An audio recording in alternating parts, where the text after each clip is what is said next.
पौराणिक ग्रंथों में युगों के माने अलग अलग हैं।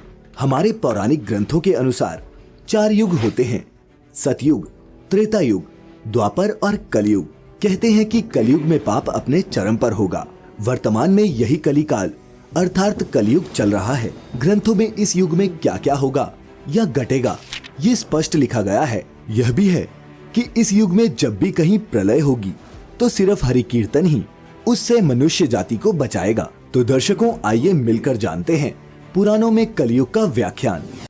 अस्सलाम वालेकुम दोस्तों, आज हम जानने वाले हैं हिंदुइज्म के मुताबिक कलयुग यानी इस दुनिया का एंड कब होगा। इस दुनिया का एंड होगा तो तब इस दुनिया में क्या क्या होगा और इस दुनिया को उनके मुताबिक कौन बचाएगा और किस तरह के काम इस दुनिया में हो रहे होंगे और इस कलयुग के एंड के टाइम पे इस दुनिया में कौन कौन से इंसान, किस तरह से इंसान में चेंजिंग्स आएंगी, किस तरह से मजहबी हवालों से इसमें चेंजिंग्स आएंगी। ये सारी मालूमात हिंदुइज्म के मुताबिक, जिसे हम मुसलमान क़यामत कहते हैं, तो क़यामत से पहले इस दुनिया में क्या होगा, इस हवाले से सारी मालूमात आज हम हिंदुइज्म के मुताबिक जानने वाले हैं। दोस्तों लेट्स सी, बहुत इंटरेस्टिंग वीडियो है। पौराणिक ग्रंथों में युगों के माने अलग अलग हैं। हमारे पौराणिक ग्रंथों के अनुसार 4 युग होते हैं, सतयुग, त्रेता युग, द्वापर और कलयुग। कहते हैं कि कलयुग में पाप अपने चरम पर होगा। वर्तमान में यही कलिकाल अर्थात कलयुग चल रहा है। ग्रंथों में इस युग में क्या क्या होगा या घटेगा ये स्पष्ट लिखा गया है। यह भी है कि इस युग में जब भी कहीं प्रलय होगी तो सिर्फ हरि कीर्तन ही उससे मनुष्य जाति को बचाएगा। तो दर्शकों, आइए मिलकर जानते हैं पुराणों में कलयुग का व्याख्यान और ये कि कलयुग में सावधान क्यों रहें। नमस्कार और स्वागत है आप सभी का द डिवाइन टेल्स पर एक बार फिर।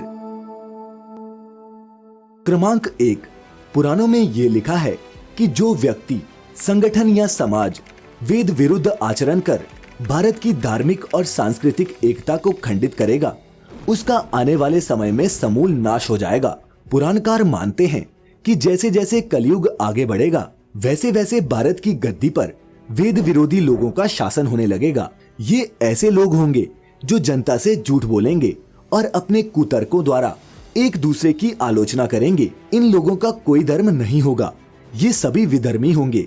ये सभी मिलकर भारत को तोड़ेंगे और अंततः भारत को एक अराजक भूमि बनाकर छोड़ देंगे। क्रमांक 2, भागवत पुराण में लिखा है, जब सभी वेदों को छोड़कर मनुष्य संस्कार शून्य हो जाएंगे तब ऐसे लोग सत्ता पर काबिज होंगे जो सबके सब परले सिरे के झूठे, अधार्मिक और स्वल्प दान करने वाले होंगे। दूसरे की स्त्री और धन हथिया लेने में ये सदा उत्सुक रहेंगे। ना तो इन्हें बढ़ते देर लगेगी और ना ही घटते। इनकी शक्ति और आयु कम हो जाएगी। राजा के वेश में ये मलेच्छ ही होंगे। छोटी बातों को लेकर ये क्रोध के मारे आग बबूला हो जाएंगे। लूट खसोट कर अपनी प्रजा का खून चूसेंगे।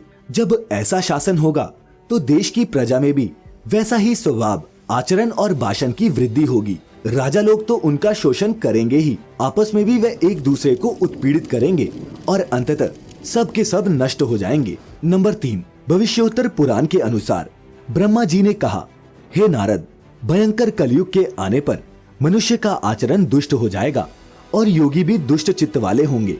संसार में परस्पर विरोध फैल जाएगा और विशेषकर राजाओं में चरित्रहीनता आ जाएगी। देश देश और गांव गांव में कष्ट बढ़ जाएंगे। संत जन दुखी होंगे। अपने धर्म को छोड़कर लोग दूसरे धर्म का आश्रय लेंगे। देवताओं का देवत्व भी नष्ट हो जाएगा और उनका आशीर्वाद भी नहीं लगेगा। साथ ही मनुष्यों की बुद्धि धर्म से विपरीत चलती जाएगी। क्रमांक 4, महर्षि व्यास के अनुसार कलयुग में मनुष्यों में वर्ण और आश्रम संबंधी प्रवृत्ति नहीं होगी। वेदों का पालन कोई नहीं करेगा। कलयुग में विवाह को धर्म नहीं माना जाएगा। शिष्य गुरु के अधीन नहीं रहेंगे। पुत्र भी अपने धर्म का पालन नहीं करेंगे। कोई किसी भी कुल में पैदा क्यों ना हुआ हो, जो बलवान होगा वही कलयुग में सबका स्वामी होगा। सभी वर्णों के लोग कन्या बेचकर निर्वाह करेंगे और कलयुग में जो भी किसी का वचन होगा उसी को शास्त्र माना जाएगा। क्रमांक 5, कलयुग में थोड़ा सा धन आने से मनुष्यों में बड़ा घमंड होगा। स्त्रियों को अपने केशों पर ही रूपवती होने का गर्व होगा। कलयुग में स्त्रियां गरीब पति को त्याग देंगी। उस समय धनवान पुरुष ही स्त्रियों का स्वामी होगा। जो अधिक देगा उसे ही मनुष्य अपना स्वामी मानेगा। कलयुग के लोग प्रभुता के कारण ही संबंध रखेंगे। नंबर 6, कमाया गया धन घर बनाने में ही समाप्त हो जाएगा। इससे दान पुण्य के काम नहीं होंगे और बुद्धि धन के संग्रह में ही लगी रहेगी। सारा धन उपभोग में ही समाप्त हो जाएगा। कलयुग की स्त्रियां अपनी इच्छा के अनुसार आचरण करेंगी। विलासता में ही उनका मन लगा रहेगा। अन्याय से धन पैदा करने वाले पुरुषों में उनकी आसक्ति होगी। कलयुग में सब लोग सदा सबके लिए समानता का दावा करेंगे, लेकिन असल में ऐसा होगा नहीं। नंबर 7, कलयुग की प्रजा बाढ़ और सूखे के भय से व्याकुल रहेगी। सबके नेत्र आकाश की ओर लगे रहेंगे, लेकिन वर्षा न होने से सूखे से परेशान मनुष्य आत्महत्या करने को मजबूर होंगे। कलयुग में सदा अकाल ही पड़ता रहेगा। सब लोग हमेशा किसी न किसी कलेश से घिरे रहेंगे। किसी किसी को तो थोड़ा सुख मिल भी जाएगा। सब लोग बिना स्नान करे ही भोजन करेंगे। देव पूजा, अतिथि सत्कार, श्राद्ध और तर्पण की क्रिया कोई नहीं करेगा। कलयुग की स्त्रियां लोभी, नाटी और अधिक खाने वाली और मंद भाग्य वाली होंगी। गुरुजनों और पति की आज्ञा का पालन नहीं करेंगी। अपना ही पेट पालेंगी और क्रोध से बरी रहेंगी। देह शुद्धि की ओर ध्यान नहीं देंगी और असत्य और कटु वचन बोलेंगी।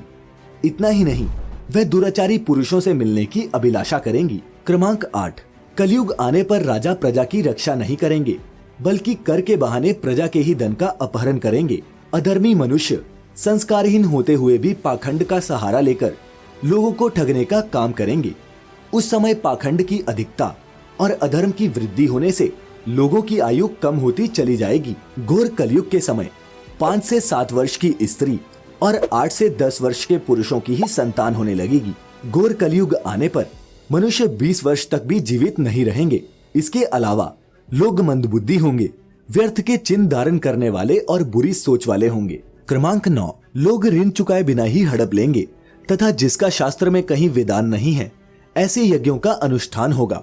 मनुष्य अपने आप को पंडित समझेंगे और बिना प्रमाण के ही सब कार्य करेंगे। तारों की ज्योति फीकी पड़ जाएगी।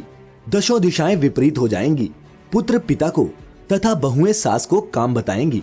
कलयुग के समय के साथ साथ मनुष्य वर्तमान पर विश्वास करने वाले, शास्त्र ज्ञान से रहित, दंभी और अज्ञानी होते जाएंगे।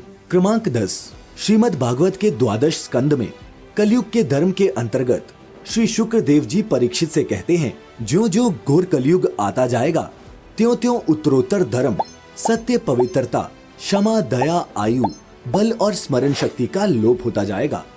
कलयुग के अंत के समय बड़े बड़े भयंकर युद्ध होंगे। भारी वर्षा, प्रचंड आंधी और जोरों की गर्मी पड़ेगी। लोग खेती काट लेंगे, कपड़े चुरा लेंगे, पानी पीने का सामान और पेटियां भी चुरा ले जाएंगे। चोर अपने ही जैसे चोरों की संपत्ति चुराने लगेंगे। हत्यारों की भी हत्या होने लगेगी। लोगों की आयु भी कम होती जाएगी। कलयुग के अंत में जिस समय कल की अवतार अवतरित होंगे, उस समय मनुष्य की परम आयु केवल 20 या 30 वर्ष ही रह जाएगी।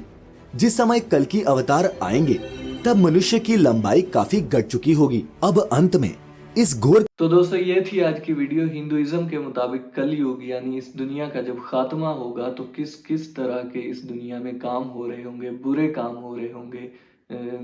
लोगों में आपस में प्यार नहीं रह जाएगा, जंगें रूज पे होंगी, एक दूसरे के साथ नाइंसाफी होगी और बुराई आम हो जाएगी। आम अल्फाज में अगर कहा जाए तो काफ़ी सारी बातें जो थीं इसमें काफ़ी अच्छी थीं और काफ़ी सारी बातें जो इस टाइम पे हो भी रही हैं और इस दुनिया में ऐसी चीज़ें हो भी रही हैं।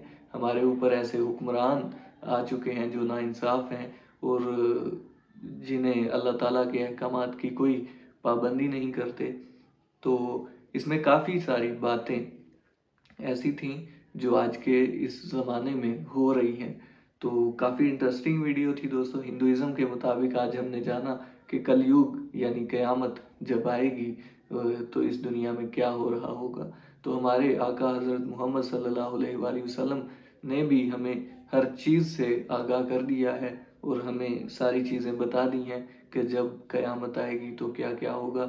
सो इससे मालूमात में इजाफ़ा हुआ होगा और हमारे जो हिंदू बहन भाई हैं उन्हें भी इस चीज़ से आगाह किया हमने कि उनके मुताबिक उनके मज़हब के मुताबिक कलयुग में क्या होगा। तो दोस्तों ये थी आज की वीडियो, मिलते हैं नेक्स्ट वीडियो में, तब तक के लिए अल्लाह हाफिज़।